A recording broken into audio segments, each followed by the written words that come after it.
Assalamualaikum warahmatullahi wabarakatuh.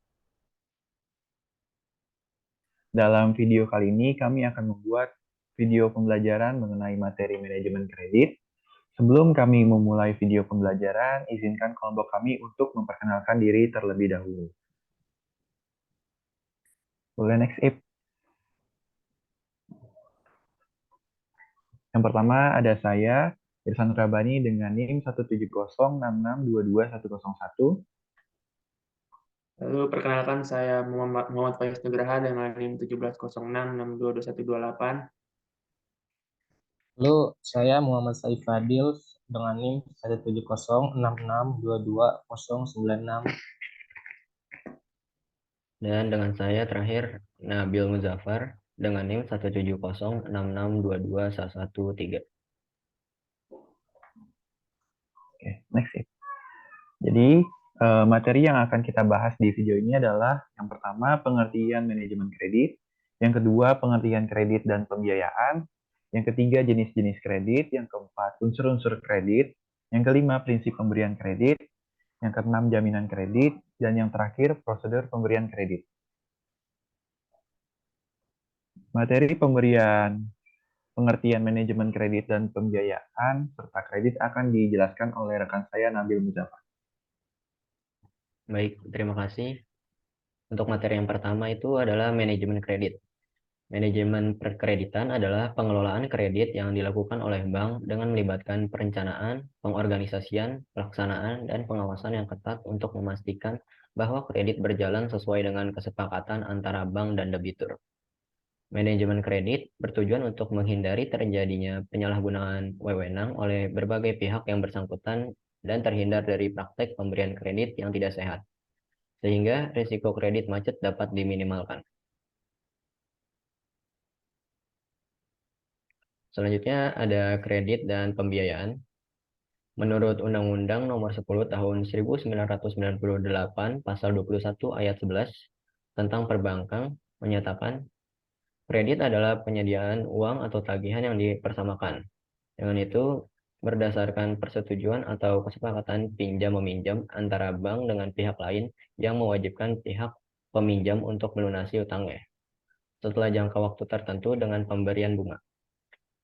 Pembiayaan adalah penyediaan uang atau tagihan yang dapat dipersamakan. Dengan itu, berdasarkan persetujuan atau kesepakatan antara bank dengan pihak lain yang mewajibkan pihak yang dibiayai untuk mengembalikan uang atau tagihan tersebut setelah jangka waktu tertentu dengan imbalan atau bagi hasil. Materi yang selanjutnya adalah jenis-jenis kredit yang akan dijelaskan oleh Nabil dan Muhammad Faiz.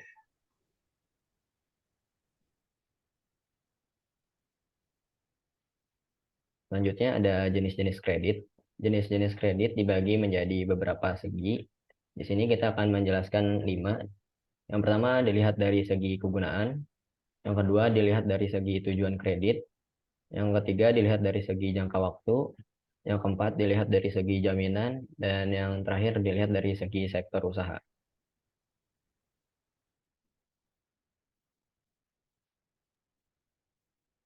Ya, baik. Selanjutnya saya akan membahas satu persatu jenis-jenis kredit berdasarkan segi yang telah disebutkan tadi. Jadi, bank itu menyediakan berbagai jenis fasilitas kredit yang dikelompokkan berdasarkan berbagai segi agar tujuan tertentu dapat dicapai sesuai dengan karakteristik setiap jenis usaha. Beberapa segi yang digunakan dalam pembagian jenis kredit meliputi segi kegunaan, tujuan penggunaan, jangka waktu, jaminan, dan sektor usaha. Yang pertama dilihat dari segi kegunaan. Segi kegunaan mengelompokkan jenis kredit berdasarkan penggunaannya, apakah untuk kegiatan utama atau kegiatan tambahan. Jika ditinjau dari segi kegunaannya, terdapat dua, yaitu yang pertama kredit investasi yang digunakan untuk memperluas usaha atau membangun proyek atau pabrik baru dengan masa pemakaian yang lebih lama dan biasanya untuk kegiatan utama perusahaan. Lalu yang kedua, kredit modal kerja. Kredit ini digunakan untuk meningkatkan produksi dalam operasional perusahaan. Lalu segi yang kedua yaitu dilihat dari segi tujuan kredit. Jenis kredit dapat dilihat dari tujuan penggunaannya, apakah untuk diusahakan kembali atau untuk keperluan pribadi. Terdapat tiga jenis kredit yang dilihat dari segi tujuan penggunaannya, yaitu yang pertama, Kredit produktif adalah kredit yang digunakan untuk meningkatkan usaha, produksi, atau investasi sehingga menghasilkan barang atau jasa. Lalu yang kedua, kredit konsumtif adalah kredit yang digunakan untuk keperluan pribadi dan tidak menambah barang atau jasa yang dihasilkan. Yang ketiga, kredit perdagangan. Kredit perdagangan digunakan untuk kegiatan perdagangan, seperti membeli barang dagangan dengan harapan pembayarannya akan diperoleh dari hasil penjualan barang dagangan tersebut. Kredit perdagangan sering diberikan kepada supplier atau agen perdagangan yang membeli barang dalam jumlah tertentu. Boleh di next, Ip. Selanjutnya, yang ketiga dilihat dari segi jangka waktu. Jenis kredit juga dapat dilihat dari segi jangka waktunya, yaitu lamanya masa pemberian kredit dari awal diberikan hingga masa pelunasan. Jenis kredit ini meliputi yang pertama, kredit jangka pendek, yang memiliki jangka waktu kurang dari 1 tahun atau paling lama 1 tahun, dan umumnya digunakan untuk keperluan modal kerja. Yang kedua, kredit jangka menengah dengan jangka waktu antara 1 hingga 5 tahun, dan dapat diberikan untuk modal kerja. Yang ketiga, kredit jangka panjang merupakan kredit dengan masa pengembalian paling lama, yaitu di atas 3 tahun atau 5 tahun. Yang keempat, dilihat dari segi jaminan. Dilihat dari segi jaminan adalah bahwa setiap pemberian fasilitas kredit harus dijamin dengan suatu barang atau surat-surat berharga yang memiliki nilai setidaknya sama dengan kredit yang diberikan. Terdapat dua jenis kredit yang dilihat dari segi jaminan. Yang pertama, kredit dengan jaminan adalah jenis kredit yang diberikan dengan jaminan tertentu, bisa berupa barang berwujud atau tidak berwujud, sehingga setiap kredit yang diberikan dilindungi dengan nilai jaminan yang diberikan oleh calon debitur. Yang kedua, kredit tanpa jaminan adalah jenis kredit yang diberikan tanpa adanya jaminan barang atau orang tertentu. Namun penilaian diberikan berdasarkan prospek usaha, karakter, serta loyalitas calon debitur selama berhubungan dengan bank yang bersangkutan. Boleh di next. Segi yang terakhir, yang kelima itu dilihat dari segi sektor usaha. Kredit yang diberikan oleh bank dapat berbeda-beda tergantung pada sektor usaha yang ditekuni oleh penerima kredit. Setiap sektor usaha memiliki karakteristik yang berbeda, sehingga diperlukan penyesuaian dalam memberikan fasilitas kredit. Adapun jenis kredit yang dilihat dari sektor usahanya meliputi 1. Kredit pertanian, 2. Kredit peternakan, 3. Kredit pertambangan, 4. Kredit industri, 5. Kredit pendidikan, 6. Kredit profesi, 7. Kredit perumahan, dan juga sektor usaha lainnya. Selanjutnya, materi tentang unsur-unsur kredit, prinsip kredit, dan jaminan kredit akan dibacakan oleh Muhammad Saif.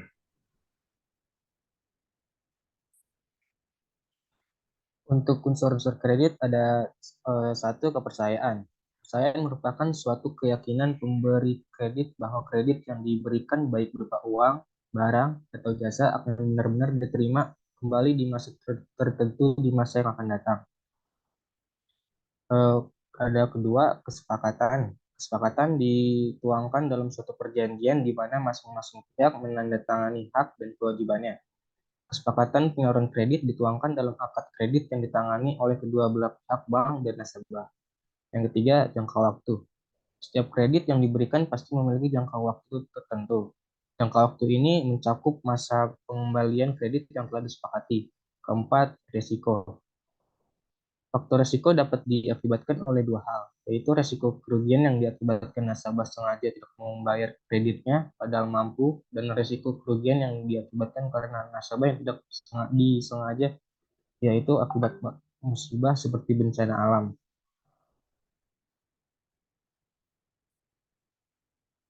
Kelima, balas jasa. Balas jasa dalam bentuk bunga, biaya provinsi dan komisi serta biaya administrasi kredit ini merupakan keuntungan utama bank. Sedangkan bagi bank yang berdasarkan prinsip syariah, balas jasanya ditentukan dengan bagi hasil. Prinsip pemberian kredit dibagi menjadi analisis 5C, analisis 7P, dan analisis 3R.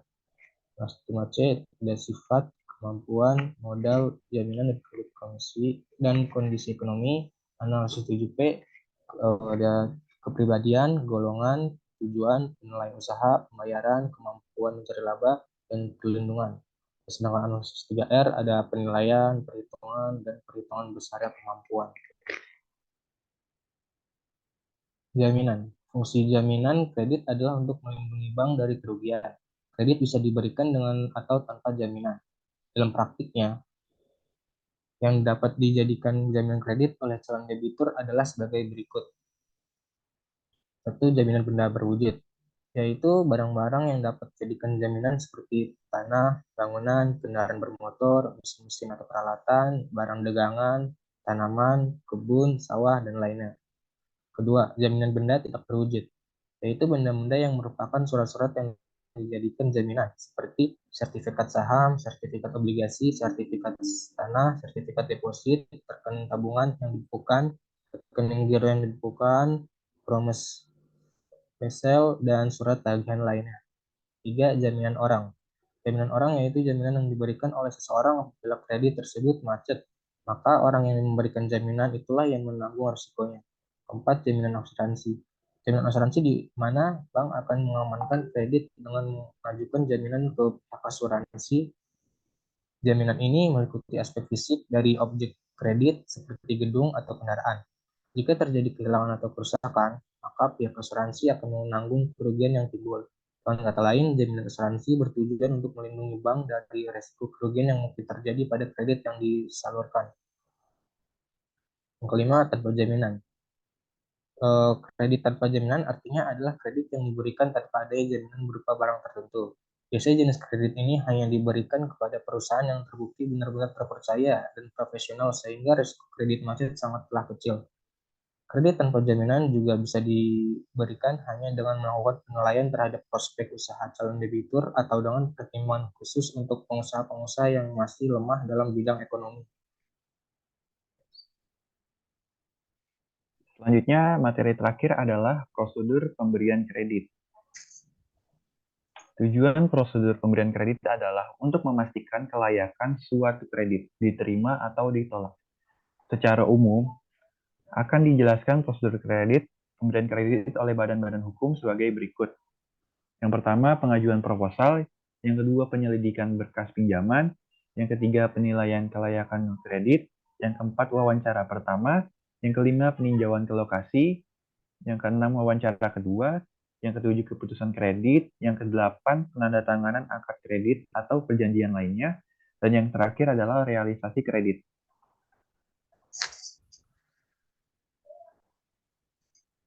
Berdasarkan materi yang telah kami sampaikan, maka dapat disimpulkan bahwa manajemen perkreditan adalah pengelolaan kredit yang dilakukan oleh bank dengan melibatkan perencanaan, perorganisasian, pelaksanaan, dan pengawasan yang ketat untuk memastikan bahwa kredit berjalan sesuai dengan kesepakatan antara bank dan debitur. Manajemen kredit bertujuan untuk menghindari terjadinya penyalahgunaan wewenang oleh berbagai pihak yang bersangkutan dan terhindar dari praktik pemberian kredit yang tidak sehat, sehingga resiko kredit macet dapat diminimalkan. Dalam pemberian kredit, lembaga keuangan memegang teguh prinsip-prinsip melalui analisis 5C, 7P, dan 3R agar mencegah adanya kredit macet.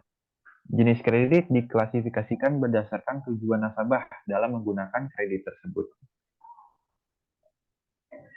Sekian dari kelompok kami, mohon maaf apabila terdapat kesalahan. Terima kasih. Wassalamualaikum warahmatullahi wabarakatuh.